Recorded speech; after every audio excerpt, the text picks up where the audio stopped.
आचार्य भगवान जैसे आपके जैसे गुरु हमारे जीवन में आए, क्या पूर्व भाव का कोई कनेक्शन होता है या इसी भाव का कुछ होता है जो गुरु हमारे जीवन में होते हैं? तो आप सहज ही आचार्य श्री के पास पहुंच जाएं और उनके दर्शन करके आपको ऐसा लगे कि अब तो यही हमारे भगवान हैं, यही हमारे गुरु हैं, तो पूर्व भव का कोई ना कोई नियोग संयोग हो सकता है। हम सब यहाँ बैठे हैं तो निश्चित ही पिछले जन्म में कभी ना कभी हम सब मिले होंगे, क्योंकि हम जैन हैं, हम पुनर्जन्म को स्वीकार करते हैं। हम नहीं ये कहते कि आत्मा क्षणिक होती है, आज यहीं लिया यहीं चला गया, ऐसा नहीं होता।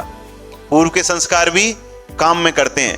तो आपने जिनको अपना गुरु बनाया है और जिनको देख के आपके भाव हो रहे हैं कि ये हमारे गुरु बने, ये हमें सही रास्ता दिखाएं, हमें धर्म मार्ग पे लगाएं, तो निश्चित ही हो सकता है कि पहले पिछले जन्म में भी वो आपके गुरु रहे हों, आपके कोई सगे संबंधी रहे हो, आपके पिता आदि शिक्षक रहे हों, जिनको देख के आपके ऐसे भाव होते हैं कि यही हमारे गुरु रहे।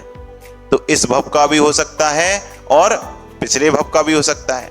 और सबसे बड़ा कारण आपकी कसायों में मंदता है, परिणामों में भद्दता है। जब जीव की कसायों में मंदता आती है, परिणामों में भद्दता आती है, तभी जिनवाणी पे, भगवान पे और गुरुओं पे श्रद्धा होती है। तो जो आपके अंदर भाव हैं कि निगंबर मुनि हमारे गुरु हैं, उनकी भक्ति भाव के भाव होते हैं, उनके दर्शन करने के भाव होते हैं, ये सब आपकी मंद कसाय का परिणाम है और पुण्य वृद्धि का कारण है।